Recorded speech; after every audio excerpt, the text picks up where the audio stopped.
Up next, we are taking a look at what to expect from the next wave of digital investors. And hosting the conversation, we have James Putra from TradeStation Crypto, Haider Rafique from Okcoin, John Fargo from LunarCRUSH, Annabelle Huang from Amber Group, and Jake Ryan from Crypto Investing, The Age of Autonomy, and Devin Niemer from Simple.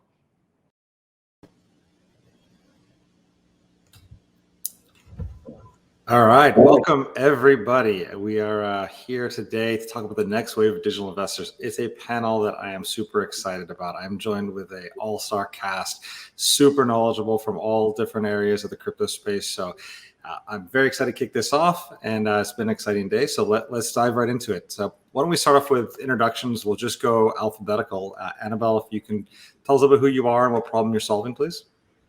Sure. Hi, everyone. Very glad to be here and be joined by this amazing panel as well. So my name is Annabelle Huang. I'm a managing partner at Amber Group.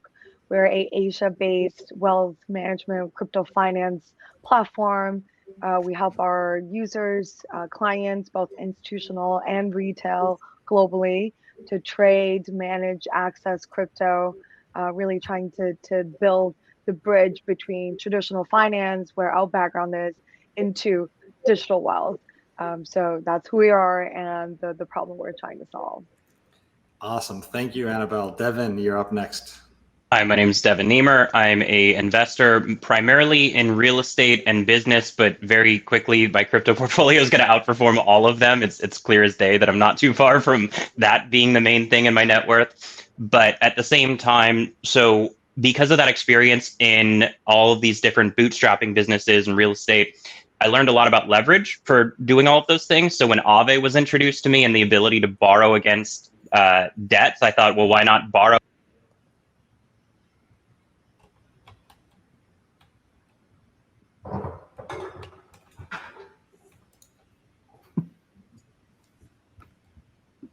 I think, did we lose John?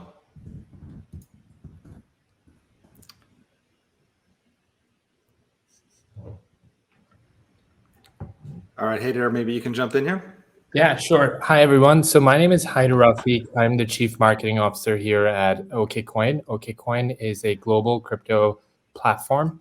We're based in San Francisco, but we are a distributed team. And what I am looking to solve, particularly with the Graham team we have here, is bring more people who are crypto curious and essentially on the fence about crypto into our platform and give them a really easy to use experience that is a combination of a CeFi and a DeFi. So we know there's been a lot of demand around DeFi in the last 12 to 18 months, but it's really problematic in terms of signing up for numerous wallets, DEXs, only to get exposure to these high yield protocols. What we're doing is within 1 or 2 clicks, you can enter these protocols directly through our CeFi platform using your bank account, and you get access to these high yields. And we actually remove all the fees, the network fees for you. So you're able to get maximum exposure versus worrying about the initial fees to enter these protocols. Yeah. Awesome. Super interesting. And John, we can close us out here on this one. Yeah, sure. Thanks for having me. This is exciting. Great panel. So I'm John Farjo, Chief Product Officer and co-founder of LunarCRUSH. We track, all of the social activity across all of the coins and probably a whole bunch of ones that you don't. We really look at the real-time social activity and try and make sense of it all for everyone. I guess you could think of us like if you are looking at, say, your Twitter feed, you're kind of seeing what's going on right now with just a small subset of the crypto community. We track everything, every single mention around every coin. And what we're really after, we're trying to give really the community an ongoing idea of what's going on. Is activity moving up? Is it moving down? Is the community growing? Is it shrinking? I was on another panel yesterday where we talked just about how much it's grown. A year ago, we were 200 and something thousand posts a day, and now we're almost going to hit 2.5 million a day. So activity is growing crazy. It's global. We have users in 213 countries. Most of our teams in California, but we have people in Texas, in Chile, in Costa Rica, in Kenya, and we're growing our team right now. But it's what we do. Well, that's fantastic. Welcome back, Devin. Sorry you got cut short here. Did you want to add anything before we jump into the firing questions? Just real quick, that we're working on a project called Simple. The main focus of it is as prices dip, buying the dip, right? So as prices dip, you leverage against it, buy more, and then the asset prices go up. You use that to pay down the debt, and you acquire more tokens. So basically, it's a way of multiplying the quantity of tokens that you have. Awesome. So as you guys can see, we've got a really well talented panel here, from access to wealth management to metrics to really the full spectrum. So my first question, and I'm going to start with John, since you seem to be at this sort of really interesting intersection of the data. What are you seeing any standout adoption trends or themes from this current bull market? Oh, definitely. So I'd say I'd go back to January 1st, and that was the first day that, if you were on LunarCRUSH.com, you would have seen Dogecoin went crazy from a social perspective. And then the price didn't fall like it used to fall. Doge used to go up a penny, down a penny. You go up way high, way down, and then it would sit there for 6 months. And all of a sudden, we started seeing some themes happen. And then we started seeing more tokens in the meme space go crazy. And now you're seeing Shiba, you're seeing Flocky, you're seeing Yushi, you're seeing all these things. So that's definitely been a theme. But I'd say on the more recent front, I would look at the metaverse space. Over the last few months, we've seen mentions of metaverse just in general go way higher. And then we have things like Facebook change their name to Meta, and then all the memes follow and all that stuff. I think someone renamed it to Feta cheese and all sorts of different names. But we're seeing metaverses go crazy, and that's really an interesting trend that we do not see slowing down. We see that accelerating. I'd say NFTs are massive, and we're going to do so much more in the NFT space. So stay tuned for that. But NFTs are big and going to get way bigger. And I think the other thing that we also see from a trend perspective is just the number of people talking about crypto in general. From a higher level, from the highest point it's ever been, which is now, it's accelerating faster than it's ever accelerated before. And so what we're saying is that, I don't want to say that things are going mainstream, because the numbers are still fairly small when you think about it, but the numbers are accelerating. So to say that there's 1 million people talking a day about crypto, those are still small numbers. I could see that going way up, but those are some of the things that we're seeing. Super interesting. And Haider, are you seeing that at the same type of level of interest? Is it translating to accounts? And do you see any other trends or themes that stand out to you? Look, the growth has been phenomenal on our side. We, internally had a goal of 10x growth in 12 months, and I think we lost count after 40x. And thanks to the market momentum, but I think it's also the efforts and the product focus we've had. There are two things that I think I'm observing that are pretty glaringly obvious. One is retail investors on our side, are looking for ways to put their crypto to work. And I think these staking and DeFi investing products are becoming more and more popular and in demand. The other thing that's pretty interesting from the institutional side of things is that in the last year, altcoins made up about 53% of the total purchases institutions made on our platform. And that historically hasn't been the case. It's always skewed more towards BTC. So those are the two trends that I think are quite fascinating.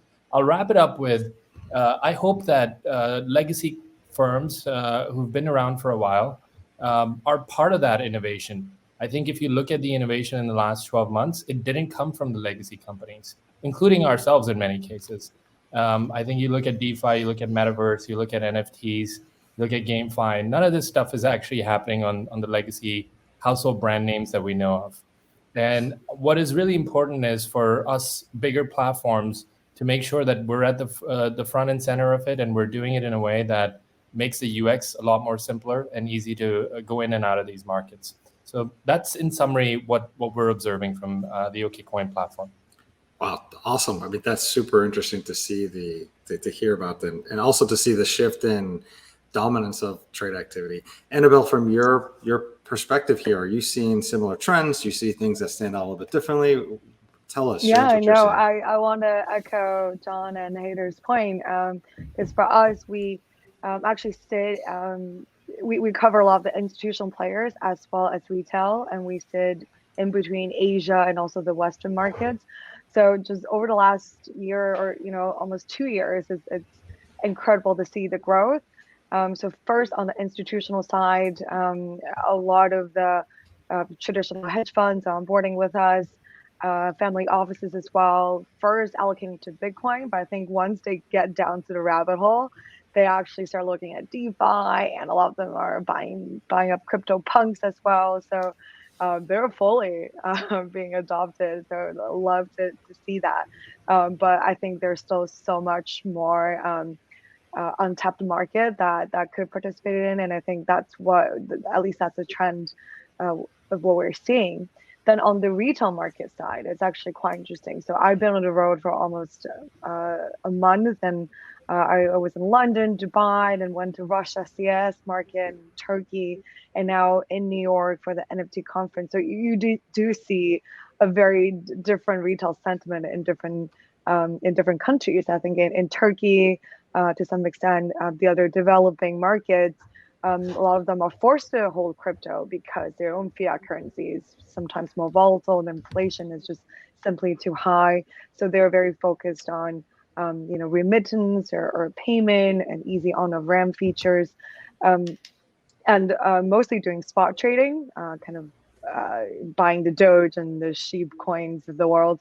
But in the US, right, it's very focused on DeFi, on NFTs. I think it's because this market had the luxury of having the basic economic infrastructure, and now we're getting to know the more blockchain-based technology and what it can enable.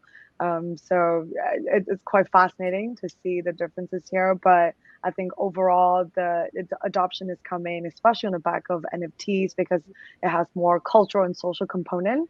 So I think that could be the way towards mass adoption. And here at Amber, that's why we build the institutional platform, and now also porting over to the retail market, hoping to build simple UI UX for anyone to come into the space, whether it's owning your Bitcoin or even just custody your profile, your favorite PFP. So I think the opportunity is massive, and then tied into what the metaverse narrative, right? Then that's again a whole new world. Very interesting. So we're talking adoption, DeFi, metaverse, institution, retail, changes in sort of the dynamic volume profiles between Bitcoin dominance out to some of the other altcoins. Devin, take us home here. Tell us about, from your perspective, what's standing out for you. Yeah, so I could reiterate all the things that you guys said, but I think you guys covered it pretty well. So I think a different approach would be to say I'm an example of someone who was very, very resistant to getting into the crypto market. I did very well in real estate, very well in business, lots of other things. And I had an opportunity to invest. Devin, we lost you again, man. So that was probably the most important part he was about to tell us too. So we'll give him into CP2's back in. Oh no! Hold on. I just went to the mic on the laptop. Is that better? We got it. Yeah, you're good. Okay. So I was resistant. I could have gotten in. A friend of mine wanted, I think, only like 10 grand or something back in like 2011 to mine Bitcoin, and that would have been the best 10 grand I could have ever spent. But I was resistant against it. I looked at it as speculation, it's gambling. I didn't quite understand it. But as time progresses and all the things that you guys talked about, like NFTs, for example. So if someone is into a certain cultural thing, could be basketball, could be whatever, right? That could be the bridge that gets them on. But then once you get on, you don't go off. Because when, like, I send money around the world for various businesses, and there are times when the transaction gets rejected and all start to finish, it takes 3 weeks to send money. You can send it like that in crypto. This is not the panel to educate that. You guys all know that. And just that, when people realize how fast they can get paid, it's amazing. But then you add in all the other stuff like you guys were talking about, and it becomes a one-way street. So as much as I was resisting against it, when I found the thing that connected with me, I'm not into watching sports. I'm not into those things. That's not what appealed to me. But I am into using leverage to gain economically. And so when there was an opportunity to use leverage to gain economically, that's the thing that brought me in. And then once you're in, you do not leave. Once you're in the space, you're in the space. Like there's no going back. The rest of the world does not compare. So once we have you, you're hooked. So exactly. you mentioned some things here which are interesting. So like you had some struggles getting involved, or at least some resistance getting involved. What do you see that are still these big challenges that we need to solve ahead of the next big wave of enthusiasm? if you're asking me, the answer is the same problems that I have, right? So I looked at it as speculative gambling. And then when you have Shiba Inu and all these other things that are coming up that are meme coins, basically, it just sort of feeds into that narrative that it's gambling. But stable coins have existed. DeFi has started to exist. We've started to build out this ecosystem where if you're going to the bank and you can get 0.24% on your savings, or I'm currently getting about 30% on my stable coins, leveraging an Aave. That is kind of a complex thing, but essentially using a flash loan to max out the reward tokens. But I'm getting 30%. And like, how are you going to compare that to somebody getting 0.24% in their savings account, right? So once you recognize that you can do that, and that's my lowest performing account, by the way, right? So once you realize you can do these kinds of things, how do you go back to the regular world, right? Like you don't. So once you're in, you see, oh my God, this is insane. You don't leave. Got it. So we got to hook you with the excitement. And Haider, you service both markets, retail and institutional here. What are you guys seeing that are these biggest hurdles or challenges that we need to try to break through before the next bull market? I think there's some fundamentals that still need some innovation. So my personal pet peeve is around wallet addresses. It's the reason why we ended up integrating with Unstoppable Domain. I think that side of the technology still needs work. More browsers need to support it before that thing becomes more usable. But I think wallet addresses is one thing when people are going to transact with each other from one wallet to another, to peer. I just saw a tweet from a gentleman today on Twitter where he said, I lost, $7K because I ended up getting the wallet address wrong. And so I think like that's one big area. The second is, I love the idea of self-custody, but I don't think most of the world is ready for self-custody simply because where the technology is. So this idea that we're going to save our backup phrases is still not, it's pretty archaic. And I'm hoping and hopeful that there will be a better system in place. And I think those are the two things that will make people comfortable because they're just unnecessarily technical. Yeah, totally makes sense. I mean, everyone in crypto has that white knuckle moment the first time you try to send crypto around. Just hope and pray that it makes it to the space. So you mentioned you saw something on Twitter. John, I got to ask you this question here. Are you, what are the users telling you, or what are you seeing as the next, the biggest challenges that we need to solve before the next bull market? I think one thing is it's not something we do build. I mean, I could tell you all sorts of answers around this question, but the biggest challenge I think for most is unlearning what they know. And I say that because it's not so much how complicated, say, even starting with Bitcoin and then Ethereum, and then you keep going like most people do. It's more like they know nothing about the US dollar, yet they're in this system. Like most people I talk to don't know about money printing. They just do their daily thing. They do their job. They have a good life. They go home. They have kids. They take them to soccer, and they don't educate themselves on what the Federal Reserve is doing. And so I think that's first and foremost the biggest thing that I see. It's not a crypto problem to solve. It's more of a macro narrative and an education issue. So that's the first thing. But I'd say if we're getting specific, it's more around making things easy. When you talk to people that are maybe out of this space and you say, hey, go sign up for this DeFi platform. Okay, what you're actually telling them, you're like, hey, go set up a wallet, add a browser extension. They're going, what is that? Don't lose your password. Oh, you have to go buy some ETH to use it, or you can't participate in that app. Oh, then you have to buy this other token to use that one app on this other exchange that's going to charge you gas fees that are crazy. They're already done. And so I'd say like the UX problem is first and foremost, I should say it's secondary after learning why crypto is important and that the fiat currencies of the world have problems. So I'd say it's more of an education followed by a UX problem. But I'd say another element beyond that is interoperability is a major issue. We locking all these ecosystems are locking users into one chain, and then the user wants to do something over here and they're bridging to 19 different places. They don't even know where their tokens are half the time. And I think that's another issue. Users should never even be exposed to that. They should just use the application and it should just work. So really, I think we have, as an industry of crypto professionals, we should focus on UX and make it as easy as possible to onboard those new people. And that's a really big theme that we see a lot of. Because honestly, the other piece that we also look at, when you look at a lot of these dApps, most of them don't really have a lot of users. And I mean actual users of the application. And I don't mean Twitter followers. I mean, like when you look at transactions on chain and you look at people actually using stuff, and there's these big old marketing messages and these videos and all that stuff. And then you go, wait a second, they have 2,000 users total. And that doesn't work. And that's because it's too complicated. John, are you teeing this up for me to plug Okcoin? Yes, Okcoin, the easiest to use crypto exchange ever made. Yeah. Well, that's what we're all trying to build here, right? Like easy UI. So we here as a more professional or more crypto native platform, we abstract away a lot of the complexities and interacting with different protocols, different blockchains, and give our user what they want, easy to use. And I think it's great that all of us are very dedicated in building that. But I would say another, I think, hurdle for us is unfortunately on the regulatory side. I think we want to do things right, but I think at this point, a lot of the regulators in different markets, different regions are just unsure, unfamiliar with what this is.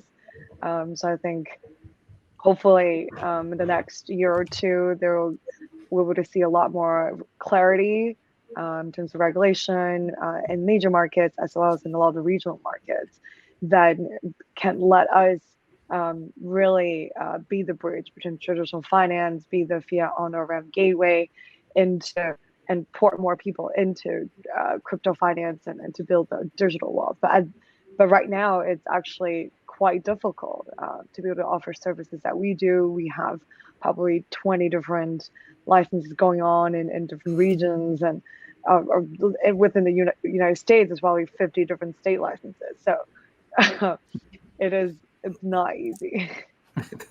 Yeah, I always talk about it. Our lawyers have lawyers. It's incredible. I've never been into a place with so many different compliance and legal teams. But I think these are all really interesting. So we talked about UX, talked about education, we talk about interoperability. We've been talking about those for some time, but arguably they've gotten better. We've definitely been able to bring more people in this bull market. 2020, 2021 is a lot different than 2017. I'm very curious to see from those challenges as they start to evolve, where do we find the next 1 billion crypto users from? And what will be important to them? Annabelle, you're on a great roll if you want to lead us into this one. Yeah, well, I think just piggybacking on what we discussed, right? Once we are able to solve a lot of the UI, UX education and even regulatory issues, then really it's anyone. So next billion or next, the next billion users, it's anyone who want to own their crypto, anyone who want to use it as remittance or payment methods, anyone who wants to have their profile picture, NFT profile picture. I think it shouldn't be limited to whoever is actually, I think we are all the early adopters now, and we work through a lot of problems. Used MetaMask for first time years ago and having to worry about that. But now there are going to be a lot of more platforms like what we're building here on this panel to make it easier for them. So I think that's the next bull market or next wave of adoption definitely should come from there. And what's important to them, I think it's different for different regions. Like I said, in the US, maybe it is something funkier, like the NFT market as part of their social status, social identity, or in Latin America and Turkey and other emerging markets, it could just be that they're replacing their own fiat and really embracing crypto wealth and digital wealth. So yeah, I think it's just super exciting. I think it's up only for us, so we'll see when that time comes. Sounds like it's an eventuality at this point that this is coming in. So Haider, I'm very curious on your thoughts here. I mean, in your role, you are probably every day thinking about where this is coming from. Where are we going to get the next billion users? What's important to them? What do you guys see? What is in the inner circle? Look, I'll echo Annabelle's thoughts here. There are three other areas that I want to point out to. One is I think we expect largely this growth is going to come from areas where bank accounts aren't a commonplace. We're going to see more populations like El Salvador where payments haven't been digitized. They'll skip the digital banking system, and which essentially takes 3 business days for a transaction to go through, and they'll go leapfrog directly into decentralized payment systems. So I think that's one area that we're watching really carefully. The second area is, this is my second crypto firm. I was the head of growth at blockchain.com. And there's between these two experiences, one thing is common. There's about 90% male investors and 10% females. This was true at blockchain.com. This is true at okcoin.com. I think the intention to change that is there for us. And what you're going to see in terms of our marketing is we're going to go very deliberately out there and not worry about the Tom Bradys of the world, and try and see how we can bring in more public speakers that inspire women and make them feel that this is not just a crypto bros culture. There is a platform that welcomes them. It's not too late. It's still pretty early. And these are the insights that we're gathering through surveys of what is the resistant points for females to come in. Unfortunately, Annabelle just left. I really wanted her to hear this. And then the third area, I think, is a personal strength of mine. Annabelle, you left at the wrong time. Glad you're back. No, I wanted to say I strongly echo that. And even just look at, not even on an investor's point or user point, and just for the pure number of women that are in this industry. I came from a math background, finance background, and kind of used to this ratio. But here in crypto, it's, I think, even worse, especially in terms of like leading female or thought leaders in the space. And I think that probably is what's lacking. I think we need more female within the industry speaking and appearing publicly. That'll encourage more, I think, female users to come join the space. And it might seem crazy, but it's not. Like Devin said, once you're in, you're in. And I think from our side, we are excited. We're going to be announcing 2 public figures who are going to be females, who are inspirational to not just women, but also to men. And look, I think this is in the backdrop of Okcoin, where the CEO is the only female CEO of a global crypto platform, Huang. And so I think that's one area where our personal appetite to bring in part of the billion users, from inspiring more women to come in and feel like this is not a crypto bros culture. It's not an echo chamber. There is a platform for them and such. And then the third area I'll quickly wrap up with is a position of strength that I think is missing in crypto industry. So if you look at fintech brands, if you look at big consumer brands, they do amazing storytelling. And I think with crypto platforms or crypto in general, what we've done is build phenomenal technologies and created these amazing ecosystems, but we've failed. And I'll say that very directly. I think we failed at really amazing human storytelling. And I think what you can expect from Okcoin is we're going to do just that. We're going to invest in that.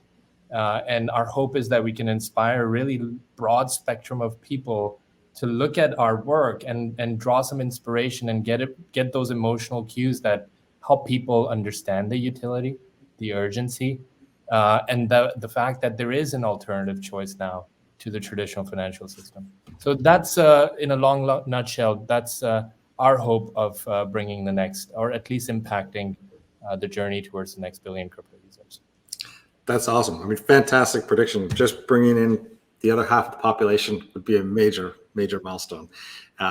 John, I'm curious from your side, do you see similar breakdowns demographically from male, female? Do you see that maybe a little bit different in your data? Is there something that we're not talking about where we get the next billion crypto users from? Well, it's hard to follow up, Haider, because I loved every bit of what you just said. And we definitely also see in our data. I mean, look, we have users in 213 countries, and they're typically men between the ages of 25 to 43. And it varies, it fluctuates, times move. We are seeing a stronger female population on our site over time, but it's still small.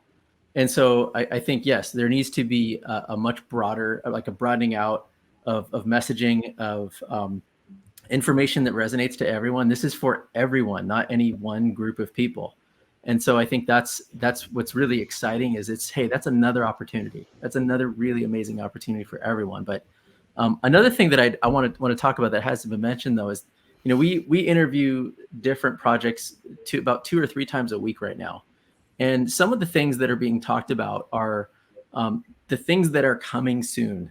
And the things that are coming soon, a lot of it revolves around speed and interoperability. And that's a major, major deal, because what's going to happen, the next billion users aren't going to come from something necessarily net new that we build. It's going to come from the things that people are already doing. And so, when you go to your grocery store, you're going to be using some sort of blockchain, some sort of crypto wallet, some sort of whatever, then the gas station, then the fundraising thing at school. And then, when you have to go to a baseball game and pay for your ticket, and then you're going to go home and watch TV and play video games. And as you're playing those video games, there's going to be real-time blockchain transactions that are confirming you just don't know it. It's just you're playing your video game like you always did. And so what's happening is we're going to start seeing sub 1 second confirmations across the board on some of these blockchains, some of these newer generation blockchains that are working on this. And you're going to see interoperability so that when you go from retailer to retailer, you don't care what they're using. It's just fast and works. And then you start to get to an interesting point with all this where, okay, everything's fast and it works and it's all, it's all decentralized. It's in my possession. What is the place for the banks? The banks have to reinvent themselves. They're stuck somewhere between crypto and CBDCs, and the banks are going to really need to fight their way to be relevant in some places of the world, especially. And so I think just to echo what I'm saying, like between speed and interoperability, I think it changes the UX so much that we haven't even begun to see the benefits of crypto yet. And that's where I think the next billion users are going to come from. Wow, super interesting. Devin. Yeah, so I agree with John. Earlier in the call, he had highlighted some of the frictions, the pain points of actually using it, of having to download MetaMask or whatever wallet you're using, fill it with ETH, fill it with all this. It's just too much. So I don't think you're going to get a billion people to just know how to do that. That's moving in the wrong direction. The reality is most of these people are not going to even know that they're on blockchain. So he just described a couple of use cases, video games, sporting events, things like that. They're not even going to know that it's blockchain that's powering these things. There's energy web, there's all sorts of other things that are going on that people are going to have no clue it's blockchain related, but it is. And so it's an on-ramp. It's one of many on-ramps to get people on, and sort of sticking with that theme that I talked about, that once people go on, they don't go off. The other thing is, generally when it comes to any sort of motivation to do anything, people don't change until the pain of staying the same exceeds the pain of changing, right? So everything that John just said is, or not just said, but earlier in the call, he talked about MetaMask and all these issues that you got to deal with. But if the pain of staying the same exceeds the pain of learning those things, then you're going to make the change and learn those things, right? So there's going to be multiple sets of motivations that help people. So for example, if you find, and I used this example earlier, and I'm getting nearly 30% on stable coins as a yield, and you compare that to a bank account, and that's my lowest performing account, right? So when you look at like how much better you can do as a return, I would say that that is a big motivator to deal with the pain points that you're talking about. But that's not a billion users, right? That is a large number that are going to be motivated by that, but it's not a billion. To get to a billion, you have to do the things that John was talking about, which is the subconscious. It's just happening, and it becomes normal, right? Like that's part of the adoption cycle of any new technology. So when the iPhone first came out, lots of skeptics, lots of whatever. My grandma has one. She's 90, right? It took her a few years, but she got one.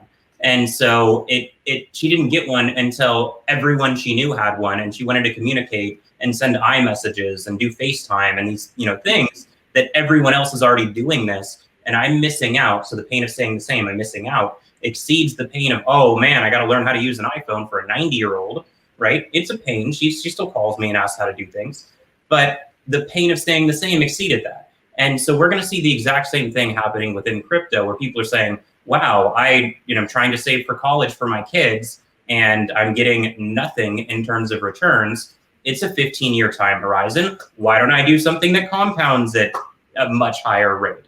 And so that's going to be sort of the motivation to get people to do things where they're dealing with the pain points John talked about. But the majority of that billion is going to come from the subconscious, or from the subconscious. Interesting. And so speaking of pain and speaking of driving people in, it's said that everyone buys Bitcoin or gets the Bitcoin at the price that they deserve. I want to curious here, what do you think happens regarding price to bring Warren Buffett or Peter Schiff to the party? How much pain do they take before they get involved? And I'll open up for whoever wants to grab this. All right. And Devin?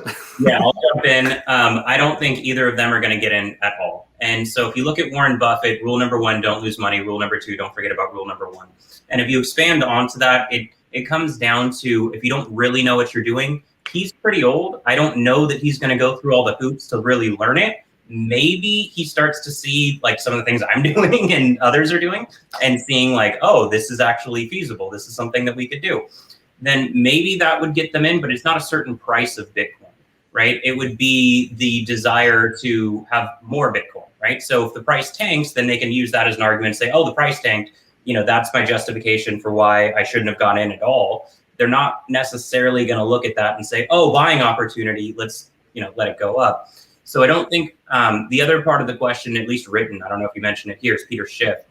And I think he's got enough confirmation bias. Like I have a lot of respect for Peter Schiff. I listen to a lot of his stuff. I his book on how to grow an economy and why it crashes. I recommend that to everyone, even now, even though he's been wrong on so many things. That basic book, like it does teach you economics. Like it's a really good book on that. And so I think he's got confirmation bias at this point. I think that no matter what happens, he's not going to buy in. Even if it goes to $1 million a token, he's going to say, well, I missed the boat. Maybe he'll admit he's wrong. I think he's too much of an ego for that. But I don't think there is a price that gets either of those two figures to enter the market. I think that they're just not going to do it. And that's fine, right? We've got enough people that will do it. But those two, I think, are going to stay out.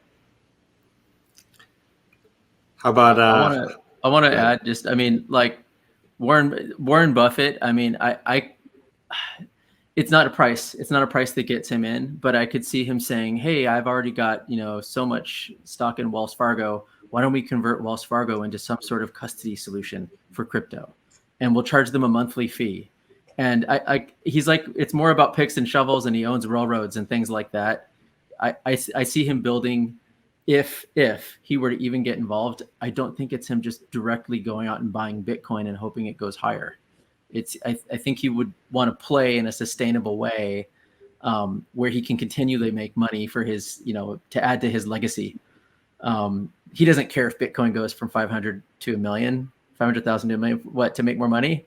And then what? Then he can't sell it either. That's not his game. And so I think that's the only play I see him getting in. And Peter Schiff, I don't know. I still think he's trolling all of us, but we'll see. Yeah, so he's going to backdoor in, is what you're suggesting. Backdoor into some equity position. I do have my next question here, and I think here, Annabelle, would be pretty interesting to hear from you. Is there's a lot of discussions around the current bull market. Do we think it's going to extend? Are we going to have an extendable market, or are we following similar patterns like 2013, 2017? What are you kind of seeing here from your customers, or your opinion here? So I guess from the flows we're seeing and discussions we've been having, actually, there are two camps. One is that we're going to be in this bull run forever. It's never ending. And one on the other side, I think, and I'm with this side, is that I think we've seen a few of the cycles. There is certain cyclicality in this market.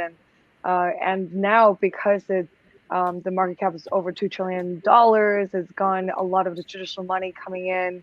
So it actually has a more of a correlation, or it reacts in a more sophisticated way towards what happens in the macro economy versus probably where it was 8 or 4 years ago, where it's more of an isolated asset class with, fewer players kind of within its bubble. But now, right, a lot of the traditional players are in it. So you're seeing the Fed is, having these taper talks, rate hikes happening soon. And that definitely plays into the inflation trade narrative of Bitcoin. So I think some of the people, or, myself included, we are expecting that once that does happen and play into the crypto market, then we might head to some of a more subdued. And right now, the sentiment is to be honest, very close to what we're seeing in 2017. It's hyped up, like NFT took over Times Square in New York, and that's that's what we're seeing and experiencing right now. And I'm not sure if that's sustainable. And to be honest, I think maybe we're all ready for some of another period of time where we focus on building the product as opposed to really focus on pricing and having all these moon memes. So I think personally, again, not like financial advice or anything, I think over this year we had probably the more bullish news coming out from the US with Coinbase listing earlier this year and the ETF being approved just more recently. So unless they're like very, very strong catalysts towards it, then I think with where it's going, where it's headed in the global macro market, then we might start to see some sort of consolidation next year.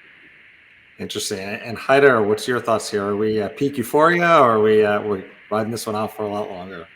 I think the current run or the current market conditions, I personally struggle with comparing it to 2013 or 2017 because I think the environment is very different.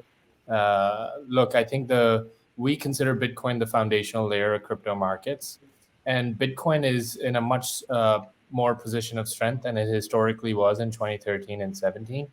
So there are more new speculative markets like NFTs and metaverse and new assets that are that the retail is chasing after. Yes, that could experience a dramatic pullback, but if there was a dramatic pullback on Bitcoin beyond like the 40,000 lows that we saw 30 days ago or so, or a few weeks ago, I think there's enough demand in the market that price point wouldn't stay there for too long. It would probably get gobbled up, and we'll see the price recover very quickly. What happens to altcoins? I'm watching that really, really closely because of the speculative nature of meme coins and NFTs and such. So that's my general view. I think 2021 or going into 2022 is a very different environment than 17 and 13. And my hope is that it's not going to have the sort of Armageddon pullback we might have seen in the previous cycles. And one last point I would say is, I know we had some really thoughtful answers on, where might the next billion customers come from. I would be really surprised, and maybe we'll laugh at this in a few years when, it's a meme coin that drives most of the billion users. It might actually be something as simple and silly as that than the sophisticated products we're all hoping people will engage with. Yeah, well, that's what our friend Elon talks about as the most ironic outcome potentially being Dogecoin. Very interesting. John, do you have any thoughts here around bull market, extend, top? Probably a lot of them, but I'm going to also agree with Haider because I'm going to say, when Dogecoin had its big run to 73 cents or whatever that was, I was sitting at a coffee shop and there was 4 mothers holding their babies, talking about how they're all in on Dogecoin, and when it hits $1, they're buying a beach house. And I think you can guarantee that they were not like, it's a driver of new people coming into the space. It gets people talking that weren't previously talking about it. And I think that's really important to note. Fun is so incredibly important in this space. And I think people have fun with some of these meme coins, and they bring up another important point, because when we're talking about like what are your bull market predictions? Like, what's your price target for Bitcoin? Aside from throwing a number out there, I think you have to look at, like, in general, where's the money going? Is there capital flowing into the system to build the next generation applications, or is there not? Is it shrinking? Is it growing? You're seeing Binance throw in $1 billion into a fund to build. You're seeing Solana raised how many hundreds of millions of dollars not long ago. We're seeing exchanges advertise on Major League Baseball, right, at the World Series, and every umpire. Like there's major celebrities getting in now. The money that's coming into crypto is not built for what's already here. It's not even out yet. The teams are still being formed to build those future things. And so I think if you just follow that in general, I think it tells you that it's going to be a long while until there's some kind of top. And I think, I'd say if you look backwards, finally, we're starting to get a little bit, just a tad of historical data in crypto because it's no longer like 3 years old.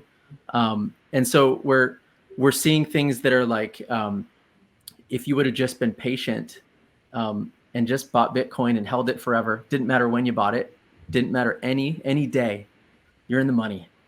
You made money. All you had to do was be patient. And so I think, we could have had this whole conversation a year and a half, 2 years ago and said, oh, market's in the toilet. It's awful. We're in this bear market.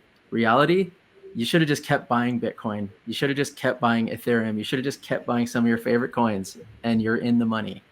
And so I think it's not so much is there a bull market, is there a bear market? There's a market for the impatient, and the impatient always lose. And if you have confidence in what you're building, you just have this kind of longer term mentality, you win. It's that simple. And if you're going to day trade, eventually you're going to lose. Long-term value. Yeah, I love it. Zoom out on your chart. Zoom out on your chart, and a very, very interesting discussion, folks. I think it was awesome. I want to thank each of you for preparing and coming out here and sharing all this knowledge with us. It's been a phenomenal discussion. I've learned a lot, and I look forward to following up in these conversations with each of you. So thank you each for coming on, and appreciate all what you did.